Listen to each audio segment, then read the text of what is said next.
Yeah, I should probably look at the document. I don't have that open. You might need that. I was like looking at all my tabs, going by the one by one and realizing that was the one thing I don't have.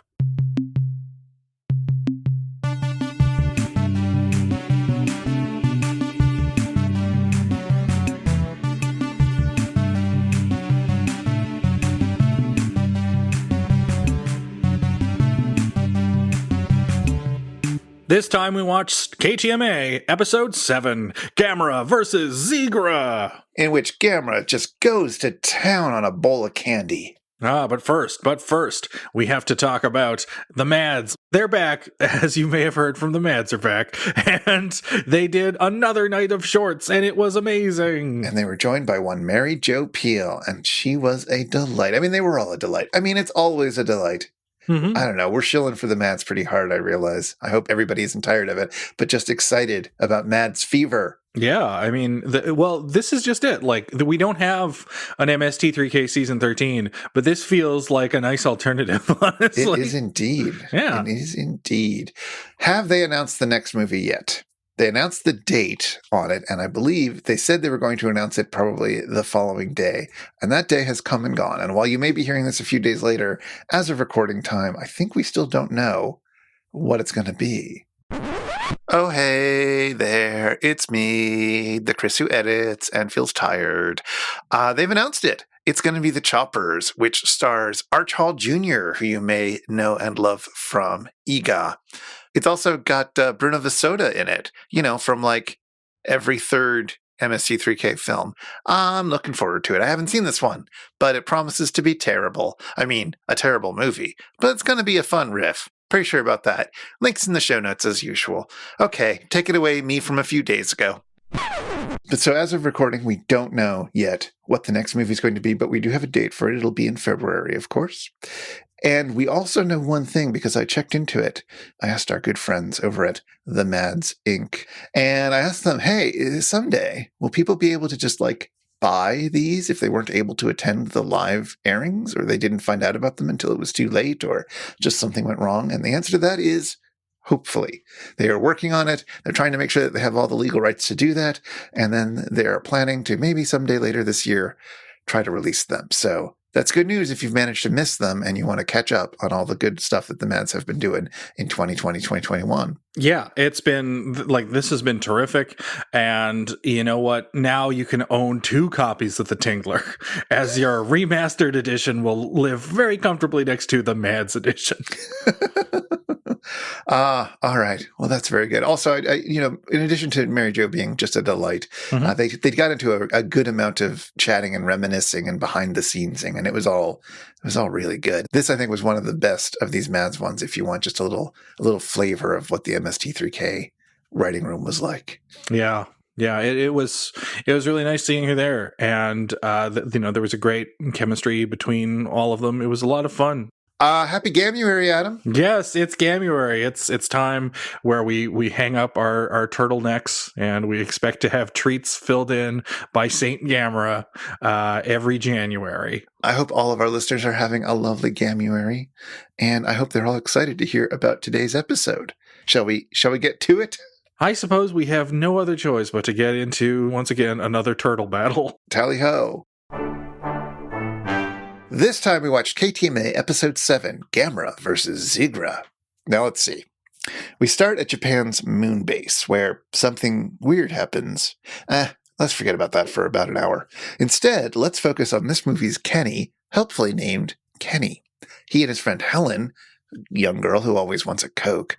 And of course their fathers. Well, they all get yoinked into a spaceship that has landed in the ocean, and there a woman in a fabulous outfit informs them that an alien race called the Zigrins is invading the planet and just wrecking everything. The Zigrins' plan? It's to live in the ocean and harvest the land for food. Anyway, this woman demands that the humans surrender to the superior technology of Zigra. The dads aren't so sure about that, so she makes them go into a sort of trance. Oh no, exclaim the kids, and somehow they manage to outwit the alien woman and escape the ship with their entranced dads. And then Gamera, the giant turtle who is friend to all children, swoops in to help them get to safety. Anyway, the alien woman goes to Earth to track down the kids because they know too much. And the UN tries to attack Zigra, which is to say the Zigran spaceship, I guess, to no avail. Then Gamera tries to attack, and Zigra manages to, let me check my notes here. Yes, suspend Gamera's cellular activity. Well, that sounds bad. So let's see. We've got some scientists, some kids, a humble dolphin trainer who loves his job, and together they all figure out all the pieces to the puzzle. The alien woman turns out to be a human astronaut who got mind-controlled during that attack back on the moon, so that's fun. Kenny and Helen sneak into a bathysphere and risk their lives and their father's lives, and the UN is willing to let Zigra eat all of humanity if it means these two kids are safe. But anyway, eventually Gamera's cellular activity is restored, and he plays his theme tune on Zigra like a marimba. That's nice. And they all fight, and Gamera finally remembers he has fire breath, so he burns that alien to a crisp, and the world is saved. I mean, not counting the massive death toll and several major cities that have been destroyed, but hey, don't focus on that. Kenny and Helen are okay. That's all that really matters.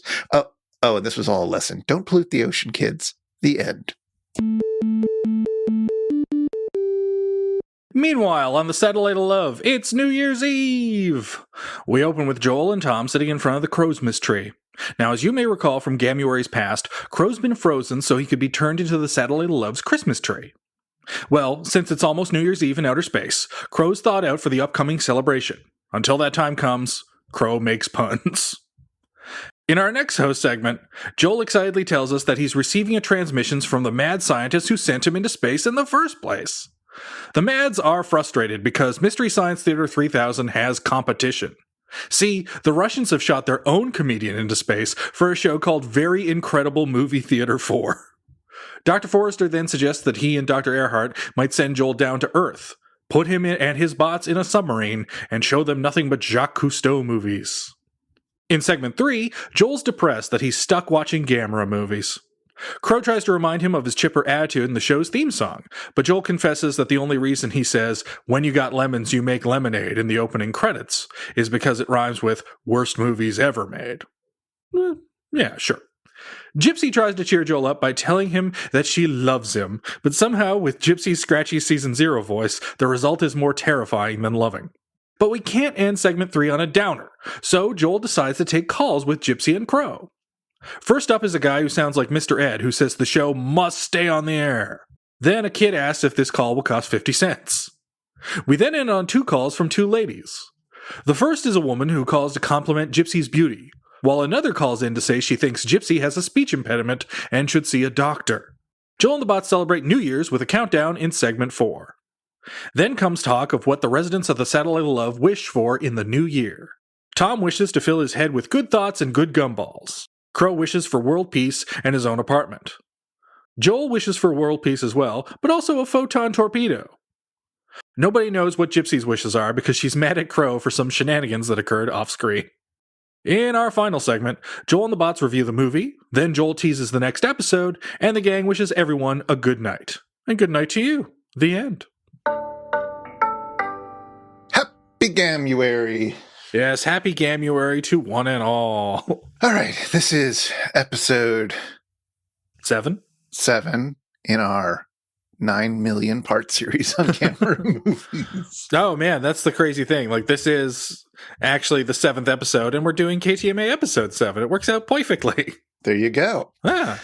So we're doing the Gamera films in the order that the KTMA did them, and they did them in the weird order, which is not the chronological order in which the films came out, but a slightly different one in which the final of the Gamera films that they cover chronologically, this one, comes before the penultimate one, the next one. Did that make sense? I think I explained that quite clearly. Yeah. It's basically between the KTMA and Comedy Central airings, it's like trying to find the right way to watch The Prisoner, where there's the episodes aired in the order that they aired in on ITC, and the true order, which only fans seem to know, but all fans disagree on what it is. Which is to say that last year, I thought this year we were going to be watching the good episode, and we are not. Well, how do you know if it's the good KTMA episode? Because I will say this, I think this is one of the better KTMA episodes. I think certainly of the Gameras that we've looked at, this is the nicest one we've seen so far, but mostly because it's got all of them. Yeah, it's an extremely colorful Gamera that does all the things that Gamera movies do. But you're right, it's not just a Joel solo episode where it's just like hanging out with Joel Hodgson and watching a Gamera movie, which, to be fair, to echo my sentiments on that episode, that's kind of fun in its own way, but it's no episode of Mystery Science Theater 3000. What do you think are the good things about this movie? Well, it's kind of a best of Gamera in a blender. Okay. You've got your annoying kids, but the annoying kids at least are funny in places, and that's all down to the Sandy Frank dub. And this isn't the best Sandy Frank dub. We have that one to look forward to next year. But this has an absolutely this has several insane moments, but my absolute favorite, which I think is even in the Japanese original, which just goes with like the crazy kid logic of these movies.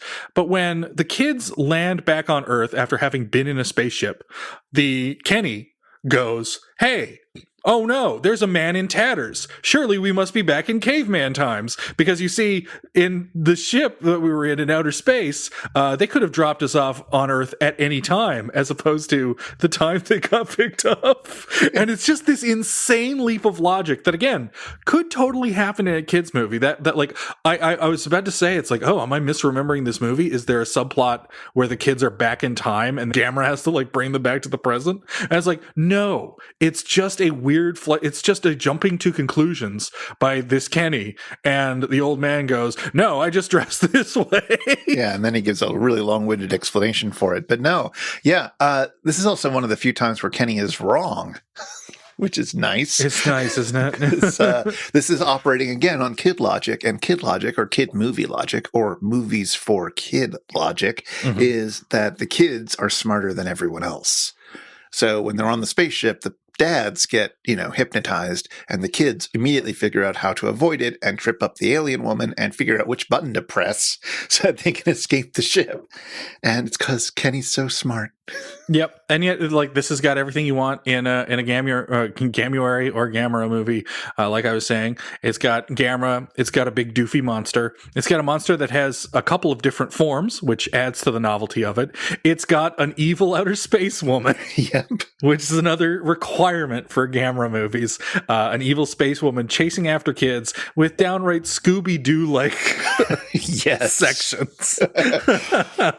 So there's a lot to love, and more importantly, even though this is not the, again, proper order, so it's not technically the first time we hear it, we do get the Gamera song, and that's, again, a requirement for a Gamera movie. They all feel naked without them. It is weird when you realize that you've been denied the Gamera song by the end of the episode. Towards the end of the movie, as the Gamera music is playing, and as we've said, so this is the first time on this show, in the order we're going in, that we've heard the Gamera song. You can hear in this KTMA episode, Joel start to figure out the Gamera song with their own lyrics that they'll do in season 3. Yes, you get a first draft of it. That is a fun moment in this episode for the MST3K historian who doesn't want to watch the KTMA episodes on their own, but enjoys a little bit of spelunking for future relevance. That is a really fun moment. We'll probably talk about that next time in our next episode. The monster this time around, the baddie, Zigra, is a spaceship which looks like a candy bowl, and then it transforms into some sort of shark-like thing with a Sydney Opera House scales on its back, which helpfully serve as marimbas that you can immediately play. Gamera has to do one weird thing to the monster per movie. Otherwise, it's not a good Gamera movie. Yeah, ideally, yeah.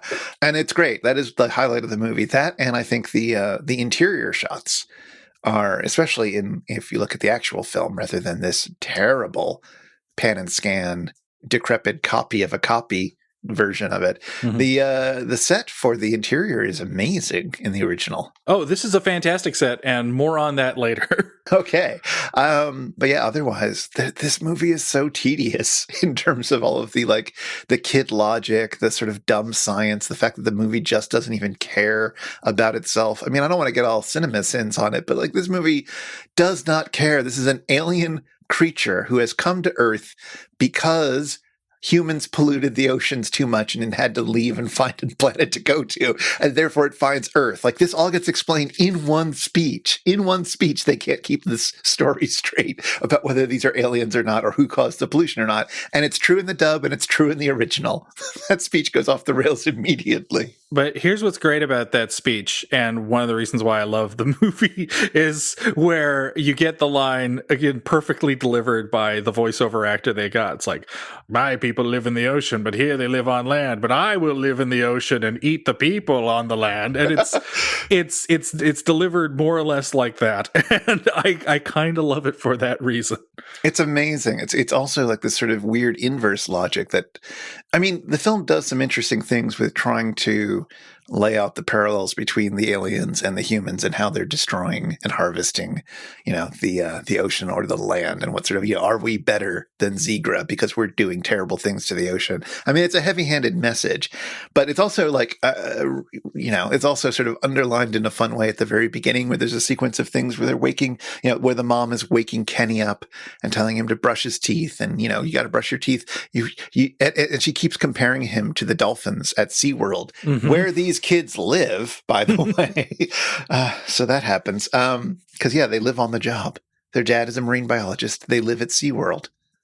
It's so weird. Yeah, again, that's that kind of weirdness that I come to appreciate in my Gamera movies. So I kind of like this one. But they keep comparing him to the dolphins. And it's like, again, this idea of, well, think outside yourself. Think about the ocean. Think about, you are the land person, the ocean people, blah, blah, blah. It's kind of basic, and they don't stick to it very well. But when they're firing on all cylinders, it can be all right. Firing on all cylinders, not unlike Gamera himself, spinning in the air. Forgetting he can fire breathe until the very end. And that's basically it. That's a core, I think, component of Gamera movies, is that Gamera remembers he has fire breath at the end.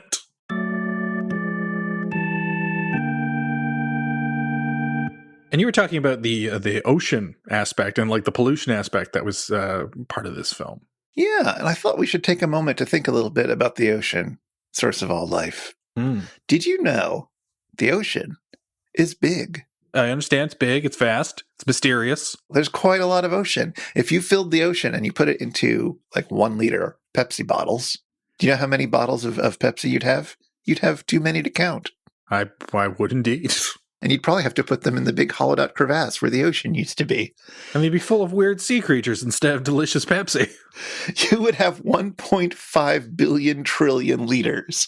That's a 1 basically followed by 21 digits. Yeesh. And that's about 350 million trillion gallons for our heathens out there.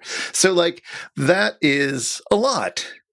And for quite a lot of human history, when people thought about the ocean, people have always been polluting the ocean, right? So you got to throw crap out somewhere.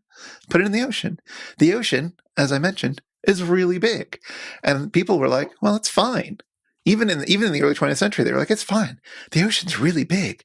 There's no way that it can't handle this. There's no way that anything we dump into it doesn't immediately get dissipated into 1.35 billion trillion liters of water. Spoiler alert, that's not the case. Oh. Yeah. I don't know if you had plans on dumping anything into the ocean this year, but... That's where I'm getting rid of all my VHS tapes. Fair enough. But no, in the 1950s, people started to realize that, wait a minute, maybe we are causing some problems here. Ruh-roh. Ruh-roh, indeed. So this movie came out in 1971, and the conversation around ocean conservation and ocean environmentalism was really, really starting to kick up around then, at least for people who paid attention to such things. In 1972, there was a UN conference on the human environment, and they put out a declaration, sort of like the Declaration of Human Rights, but it's the Declaration on the Human Environment. And, they put out a bunch of proposals for all the different things that countries should agree that they're going to do to not destroy the environment. Did that work? I'm going to go out on a limb, and given how pollution must be down since the horrible muck that we see in this movie, I'm just going to assume that it did and that everything turned out fine. Yeah. No. Aw, man. No, see, the thing is that like all these different countries signed off on it and then didn't really affect laws or put in. They did affect some laws, like some laws passed, absolutely, but not as many and not as effectively as needed to happen. So, when that doesn't work, what do? You move to a different planet. Yes, that's certainly one of the options that we find out about in today's film.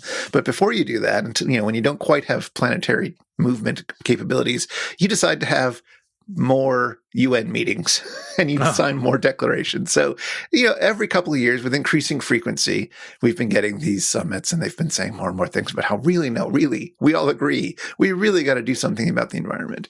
And then it doesn't so much happen. Oh, well. When you think of water pollution, what do you think about? Naturally, I think of two things. There's a segment in a movie called Creep Show in which there's this like weird blob that may or may not be pollution or may or may not be a sea creature that eats people. But also I tend to think of, oil spills being cleaned up by Captain Planet, which is weird because I know that show existed to raise awareness about environmentalism, but it sort of did the opposite to me, where it just sort of left me with the impression that, one, this cartoon is really dumb, and two, Captain Planet is going to take care of it, so why do I need to recycle? Fair enough. In the movie, the main things that they talk about are sludge and slime covering the water and causing people to have problems. That was a big issue at one point. In some ways, that has, as far as I understand it, and I'm not an expert on this, that has calmed the down. Mm-hmm. Pollutants like that, the sludgy, slimy things, don't seem to be the problem these days. The problem these days, the problem that everybody talks about is plastic. Because there's just endless amounts of plastic in the oceans. Because, again, you just dump it there. And then you probably know about this, but there are currents in the ocean. Mm-hmm. Yeah. And those currents often go in large leaps. So like in the North Pacific, there is a big current that sort of goes up the coast of Japan and then sort of through the North Pacific and then down the coast of California and then kind of along the equator and then circles back up Japan again. And it goes around and around. And plastic that ends up in this, it's called a gyre. Plastic ending up in this gyre sort of spins round and round and gets sort of collected into the middle, where we have what's now called the Great Pacific Garbage Patch. Which, I don't know, have you heard of this? I assume that's the source of the hit new toy, the Garbage Patch Kids. Oh, it might as well be. A lot of people think of the Garbage Patch as being like this giant visible island of plastic that's just conglomerated together and is the size of Rhode Island or something. It's not quite that. You can't see it on satellites or anything. The plastics are often very, very tiny. It's just a really densely plasticated part of the ocean. Only getting denser, of course. Only getting more and more thick. Maybe someday you'll be able to see it, and won't that be fun? But it's not like, an island from the planet Junkion or anything like that. And there are actually a bunch of these.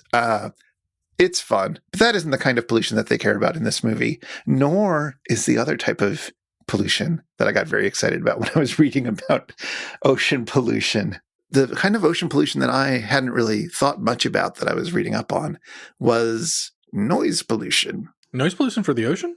Yes. Really? Because we got a bunch of submarines down there. We got a bunch of boats going through. We're constantly using it as shipping lanes. We have all sorts of stuff. And they're using sonar sometimes, which we can't hear, but fish and marine life also use sonar sometimes. And so this has all sorts of really interesting effects on the animals.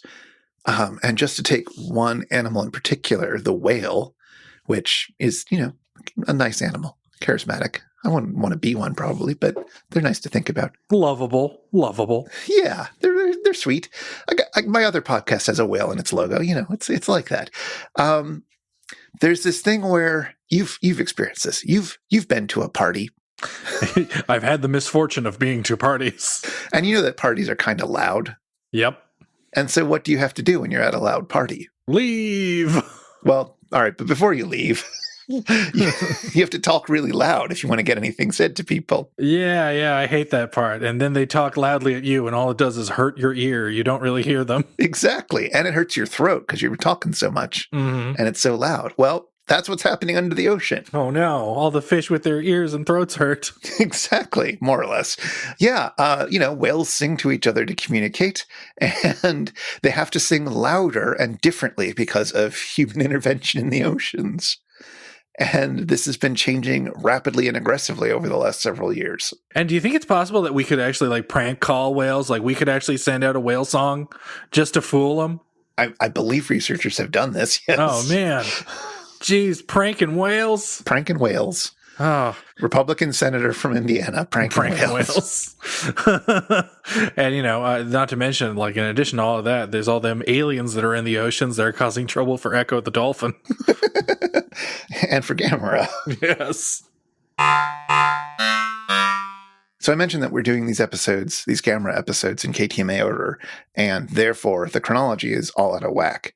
But also, they don't have all the Gamera films that were made during this era of Gamerology. Yeah, we've got lost Gamera movies, at least when it comes to Sandy Frank dubs. So did these movies not get picked up by the Sandy Frank Empire, or did they just not end up in Joel's lap?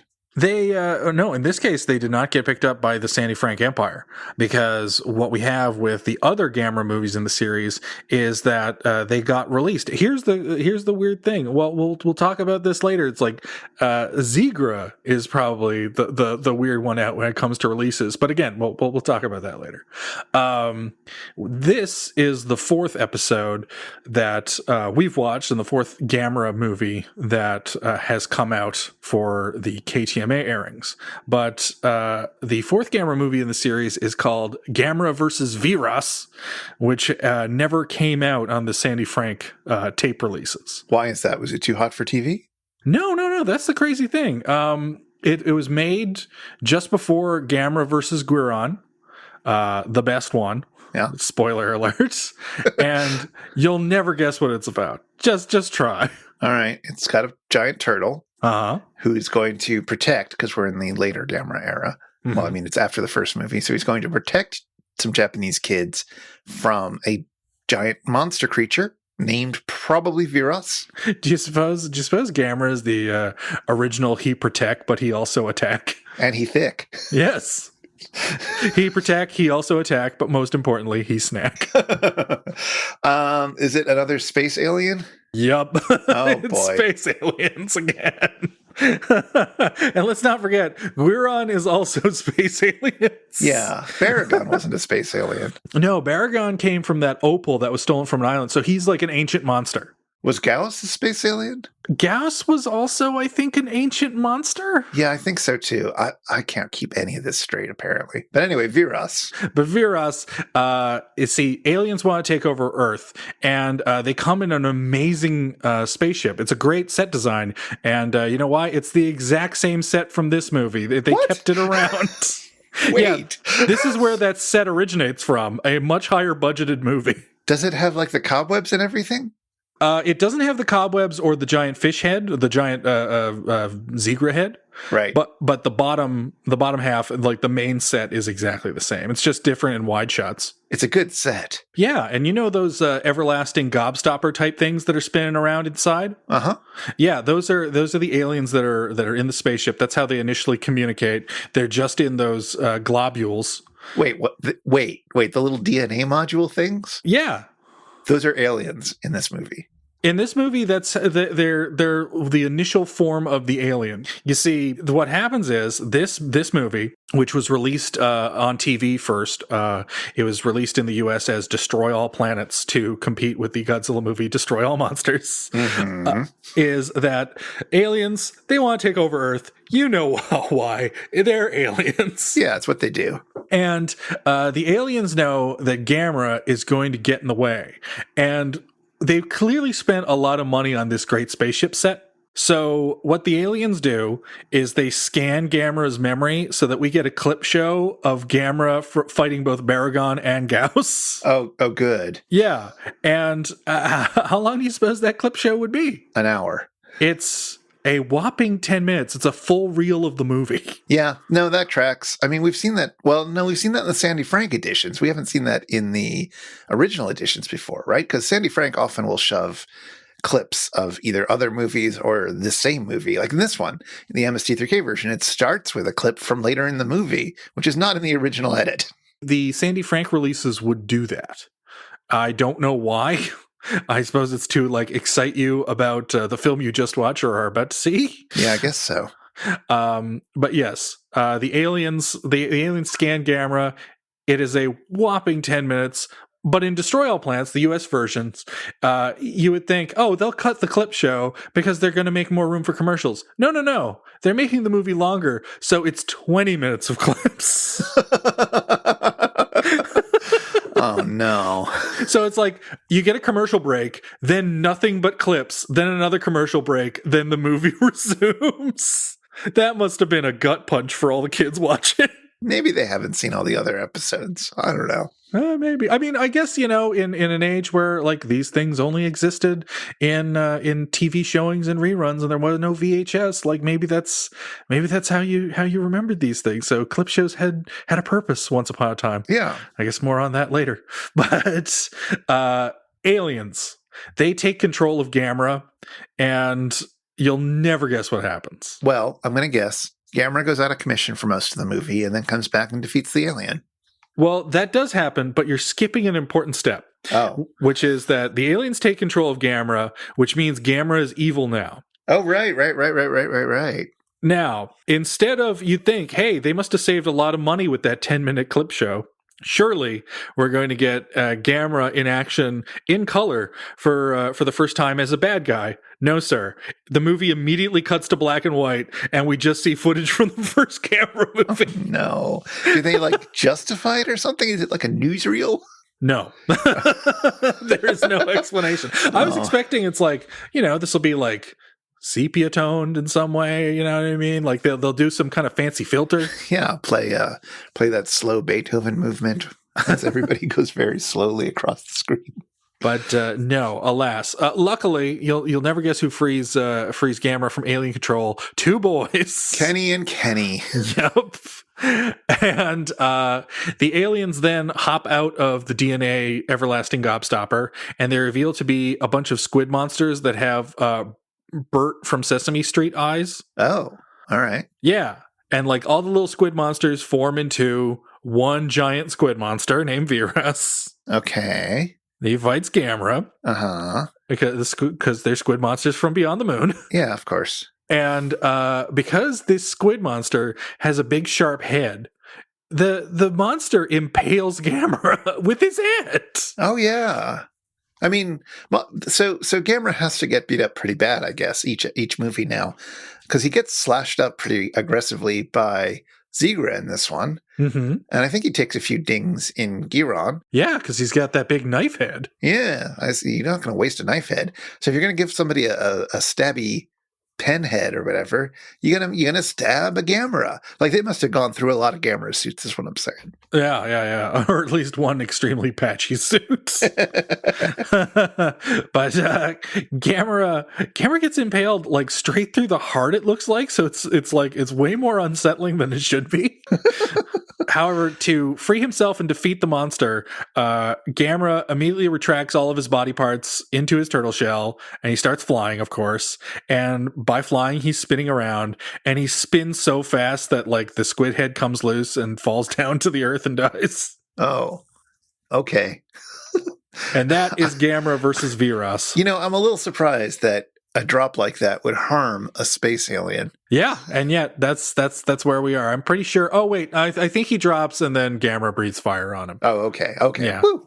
He has to remember at the end to breathe fire. Yes, that's Gamera's one trick.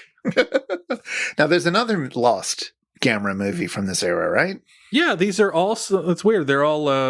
You've either got the movie right before Guiron or the movie right after Guiron. This is sandwiched between Guiron and Zigra. This is the sixth movie in the series, Gamera versus Jiger.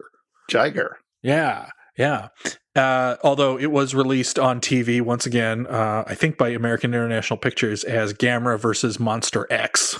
That's not good. That's not a good title. No, it's not. And we've got another Kenny, of course. Of course. Because there's got to be a Kenny. Is this another alien monster? Oh, no. There's two Gamera plots. What? There's two Gamera plots, you see. There's the Gamera plot that involves going into outer space and fighting a monster. Uh-huh. And there's the Gamera plot that involves some sacred earth thing like the opal from Baragon being messed with and unleashing a monster from the earth. Okay, so this is the ancient artifact being disturbed by modern people plot. Bingo. There's a statue called the Devil's Whistle, which immediately makes you think, I don't want to touch that. I think Beck wrote a song about that.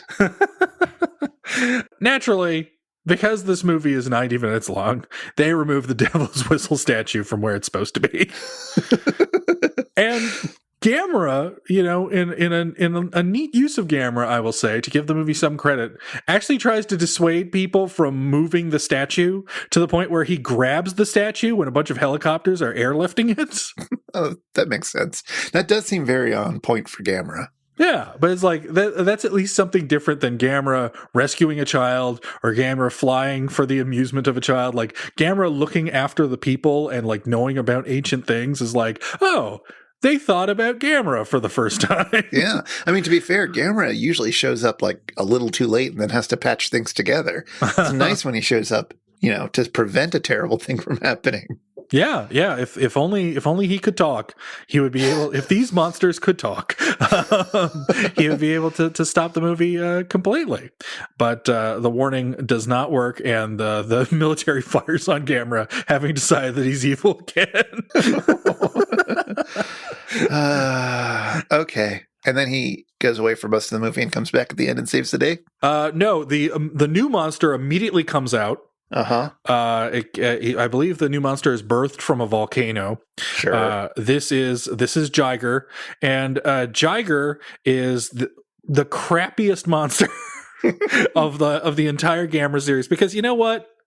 I admire the loopiness of Baragon, the weird sharp edges of Gauss, and Guiron for his, again, crazy design of what if a knife and the shark were the same thing? Yep. Or even Zigra is a cool design. He's a spaceship and a monster combined. It's not bad. Yeah, there's some good stuff in the Gamera series when it comes to creature design, but Jiger is basically just a Triceratops. Now I'm looking at him. Yeah, he's pretty boring looking. Yeah, like he looks like those dinosaur creatures in Zelda that you feed the bombs to. Yeah. It's not very inspiring. But no. He's got a bit of a constipated expression on his face. Yeah. He kind of has a face that resembles William Conrad. There you go. Yeah. But yes, sure enough, Gamera and Jiger fight. And Gamera is in the lead. Gamera's going to win. The movie's going to end early. What's this? Jiger has a secret power that he hasn't used, which is that he fills Gamera full of giant knitting needles. He just shoots out a bunch of needles from his body. And Gamera now, because he's got needles through all of his limbs, he can't retract and fly anymore, so he falls on his back. Oh, wow. Yeah, and then Jiger makes his way to downtown Japan. But here's the thing: he does not swim to downtown Japan. The suit is then emptied, like there's no longer a performer in the suit, and someone drags it via a wire. So you just have this like empty husk of a creature going like a speedboat throughout the water. Oh God, it's pretty weak. So. Back to the statue. Oh no, there's more? Yes.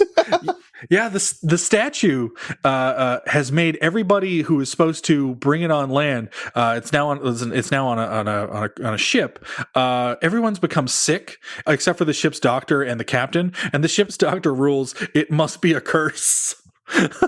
Yeah, which that tracks. He's right. Yes. Yep. And then of course, Jiger shows up in the city. He's firing his projectiles. He's knocking the stuff over, and then he shows off his second weapon, because all monsters have to have like a hidden ability in addition to the first thing they show. Just like how in the first movie, Gamera can fly, and then Gamera can breathe fire. Right. In this, his second ability is that he shoots a death ray and it turns people into bleach white skeletons. Ooh. Which I love. Wow. Yeah, it's super cool and it's a really fun effect. But Gamera gets the needles out eventually. He flies over. He and Jiger start fighting. Now, you'd think this would be the end of the movie, but this is merely the second act of the movie. Oh my God. Jiger does something unheard of in a monster movie. He impregnates Gamera. Something for the DeviantArt page. Yeah.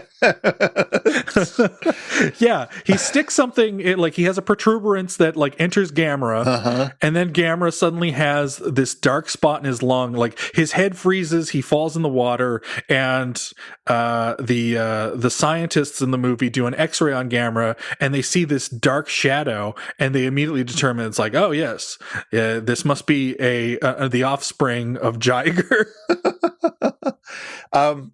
You know what? I have to say, just now, as you're saying all this, I've been looking at the Jiger Wikipedia type pages, Jiger's a lady.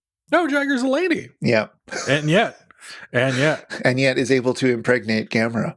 Yeah, man. Monsters. You can't predict what they can do. Yeah. What then happens is that since the scientists have identified the problem, naturally, who has to save Gamera? Kids. So our Kenny and a friend get into Kenny's father's submarine. His name's actually Hiroshi, but it's Kenny. Come on. He is a Kenny. Yes, and they basically get into the sea, and they're in the submarine, and they go into Gamera's mouth, and they get out of the submarine. They're communicating with adults via walkie-talkie, and they find a tiny Jiger in there, and by tiny I mean it's about 6 feet tall, and the Jiger rushes them, and they throw their walkie-talkies at it, and in a moment of total contrivance, the monster dies instantly. The baby monster, that is. Yes. Yeah. Okay. Then of course Gamera is back on his feet. The death Pregnant ray. No more. Yep. The death ray is used on Gamera, but Gamera's in his shell, so it doesn't hurt him. However, the death ray is going with all this talk of noise pollution. The death ray is loud. Oh. The Gamera finds it too loud. Oh no. So Gamera takes 2 telephone poles and sticks them in his ear holes. Of course. So he doesn't have to hear the death ray. Because there has to be one moment that makes your jaw drop in the Gamera movie, and the pregnancy subplot was not it. No. And then Gamera wins.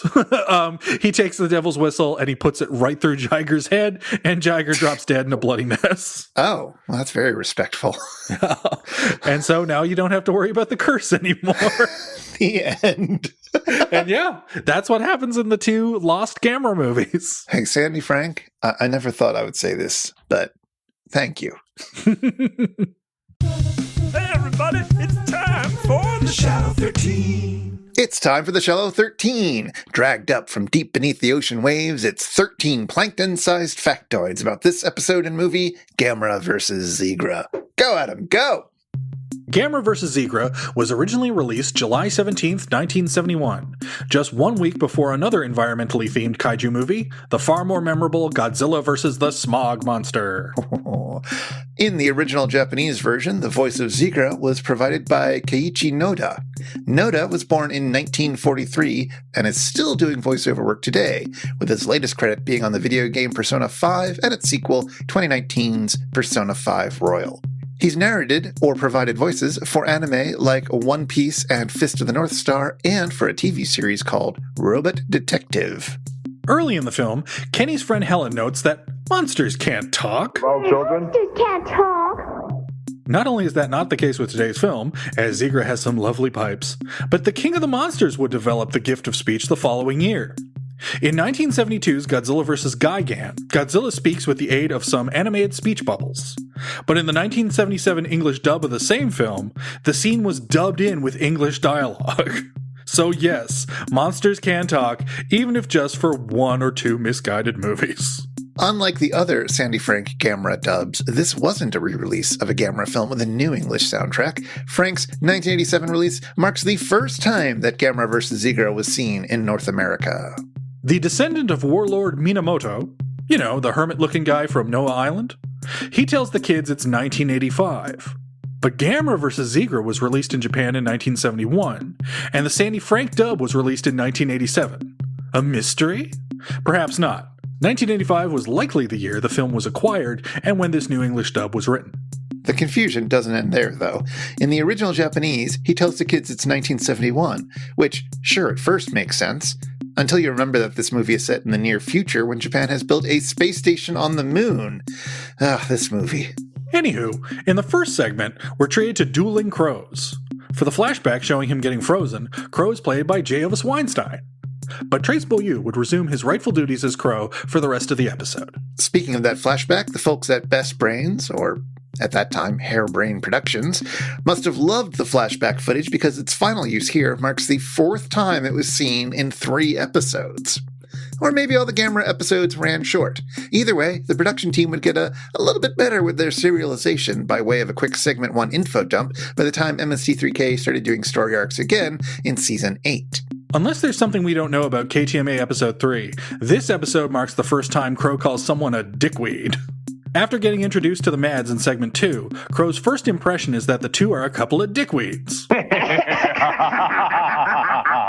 What a couple of dickweeds. Truly a milestone if there ever was one.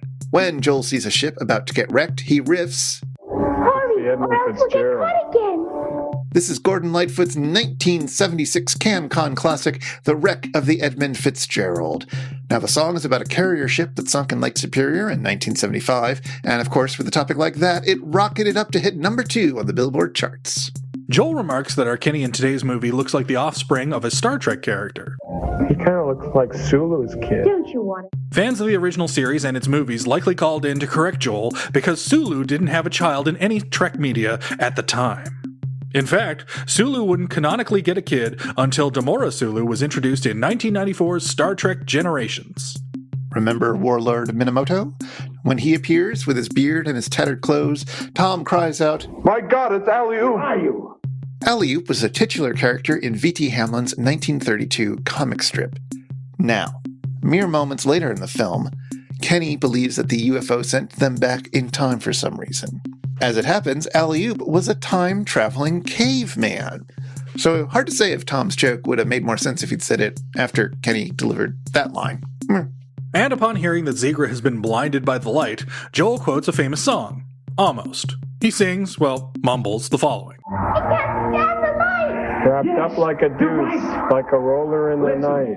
The almost correct lyric comes from the 1973 Bruce Springsteen song, Blinded by the Light, better known for its 1977 cover by Manfred Mann. It's certainly Mann's version that's being sort of quoted here. The line in Springsteen's version is, cut loose like a deuce. In Mann's version, it was altered to, revved up like a deuce. This does not account for the most popular version, which is frequently misheard as, wrapped up like a douche. Now excuse me while I kiss this guy. Also, it's another runner in the... Anyway, that's time. So we get a special opener for this episode, depending, I guess, on what version you watch. Yeah, there is a special version of this floating about amongst the people for whom these episodes float about. That didn't make any sense, but you know what I mean. We have evidence of a very special reissue of this episode. Is that the right term for it? No, it's not. No. As Tom calls it, it's an encore presentation. Yes, this is one of the episodes in the KTMA era that got a rerun, and they felt the need to record a bit beforehand. Heidi hi, campers. It's me, Uncle Servo. Thanks for tuning in. We do have an encore performance of Mystery Science Theater 3000 today, but the good news is it's by popular demand Gamera versus Zigra, one of our all-time favorites. Yeah, it makes me wonder. It's like, wait, are there other bits out there where they had reruns? The only other one that I can think of is Season 7, Episode 1, Night of the Blood Beast, which was originally aired during a Turkey Day marathon and had all the host segments relating to the plot of it. It was like the last episode in that marathon, I think. Mm-hmm. And when they rebroadcast it later, because other people aren't going to be watching this whole plot arc going down over the entire day, they decided to replace it with other segments entirely. So that's different. I guess even back then, MST3K realized it's like, you know what, our strength, not plot arcs. No, perhaps not. But hey, speaking of special episodes, this is a New Year's Eve special. Yeah, not every TV show bothers to have a New Year's Eve episode. Yeah, in fact, the only thing I can think of is, and perhaps this is inevitable, but there's a Charlie Brown New Year's Eve special. Oh God, there's like, yeah, that's they made an empire. I mean, there's an Arbor Day Charlie Brown special. It's Shrove Tuesday, Charlie Brown. Yeah, that doesn't mean too much. But yeah, there are definitely some with New Year's Eve. I don't know. New Year's Eve is always an interesting holiday for me because I can't stand the idea of New Year's Eve parties. Oh, why's that? Well, I just figured out that they're no fun early on. And that actually what I like about New Year's Eve is a chill night in where you think about what's happened over the past year and you get a little bit melancholic and you celebrate the new year and you text with all your friends in different time zones around the world and you make dumb jokes about how, haha, I'm living in the future and everything's great here or whatever.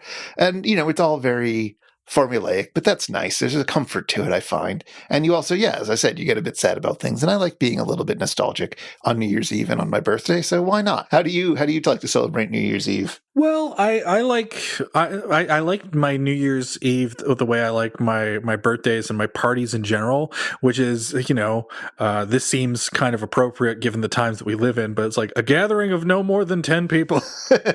Yes. I like my parties small. I like my gatherings intimate. Like it's better for me on my birthday. It's like a lot of times, rather than having a party, I would just sort of write a message on social media and say like this. Well, I mean, admittedly, this is just going into my 20s onwards. But I would write a message on social media and be like, "Oh, hey, it's my birthday. I'll be around. So if you want to hang out, give me a call."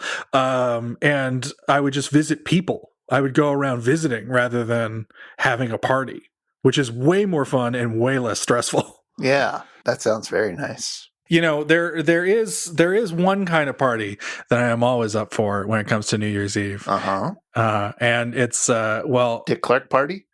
It is actually, I think you'll find, a Dick Clark party, but in order to get there, we need to play a special little game where you have to guess, Chris. You have to guess whether it's the Crypt Keeper or not in a little game we like to call Crypt Keeper or Not.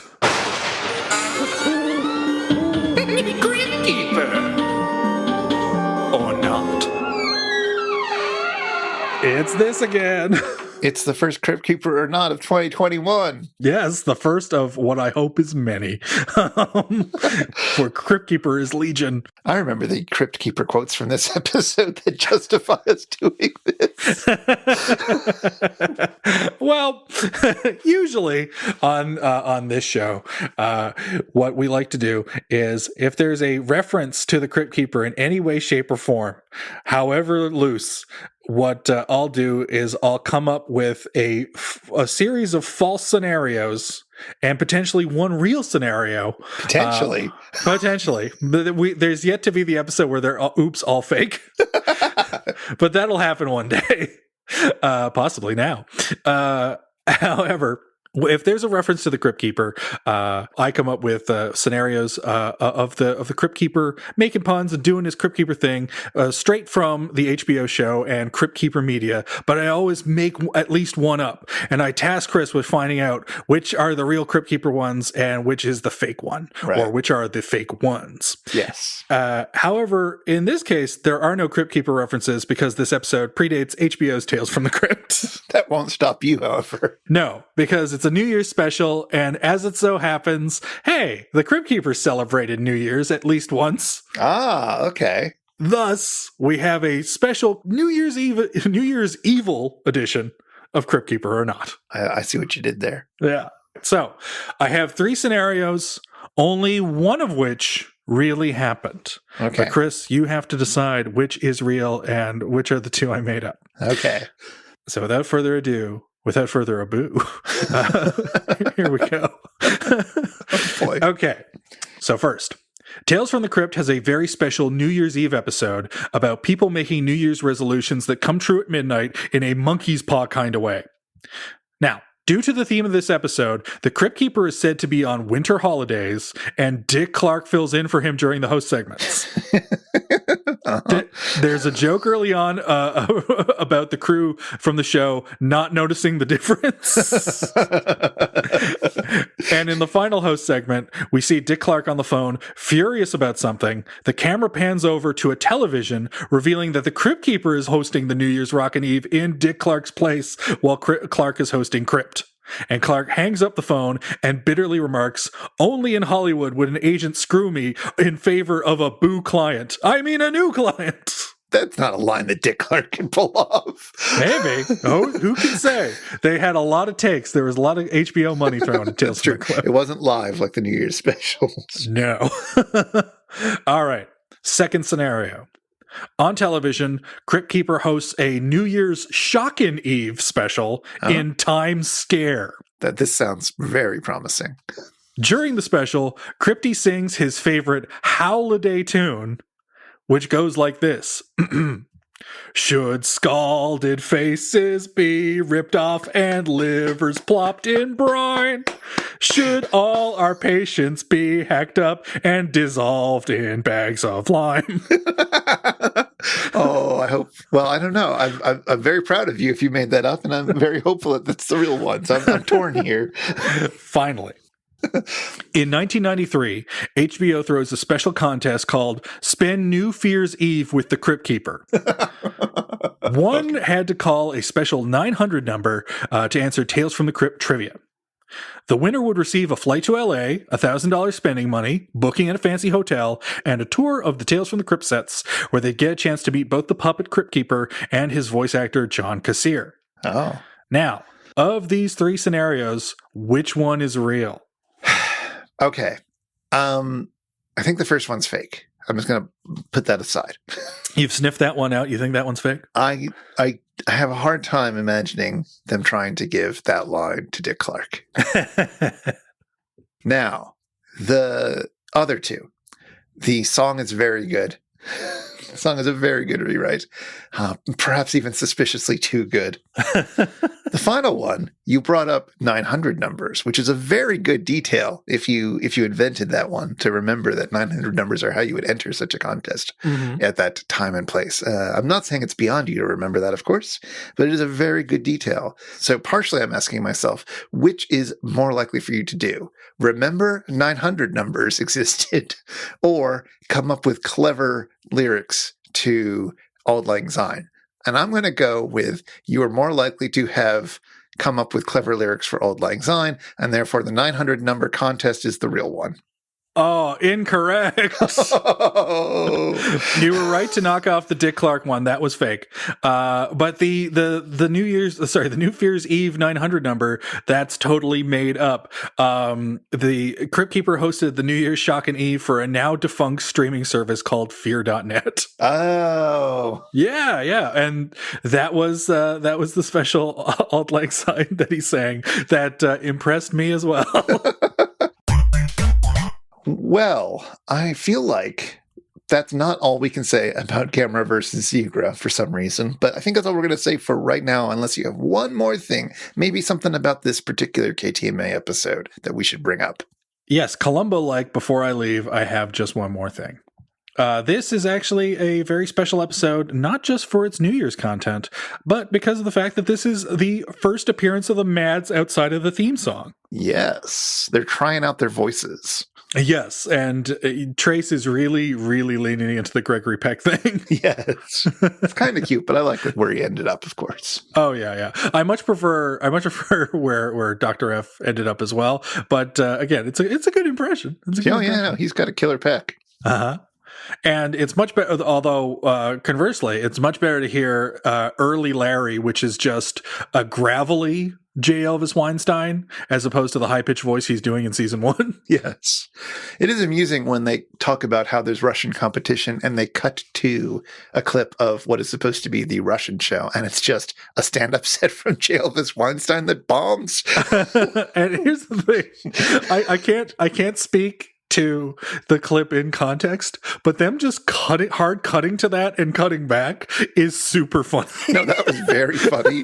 It feels like it wasn't supposed to be funny the way it's funny, but nevertheless, I'll take it. And I do love the idea of, which is weird because Beth and I talked about the Russian Mystery Science Theater ripoff that actually does exist, which is called like Project Popcorn or something. Yeah. Life imitates art, but I do love Very Incredible Movie Theater 4 is the name of the Mystery Science ripoff. If you've been affected by the issues on today's show, if you'd like to learn how to play marimba the Gamera way, or if you'd like to ask us anything, get in touch with us. Our website is itsjustashow.com, and we're on Twitter at itisjustashow. We would love to hear from you. This show is made possible by listeners just like you. In fact, for as little as $1 an episode, you can help us research and record this show, and you can listen to all our super fan bonus bits. You can find out more at itsjustashow.com/Patreon or patreon.com/itsjustashow. Thank you for everybody who has signed up. And if you want to follow up on anything that we mentioned today, you'll find lots and lots of links in our show notes at itsjustashow.com/episode/86. Let's not even have a mystery. Next time it's going to be season 3, episode 16, Gamera versus Zigra again. All right, more Gamera versus Zigra next time. But until then, keep revolving like Hank's Look Around Cafe. And hey, let's keep it quiet under the ocean. The whales are trying to sing. Until next time, take it away, Theme Squad. That's not a line that Dick Clark can pull off.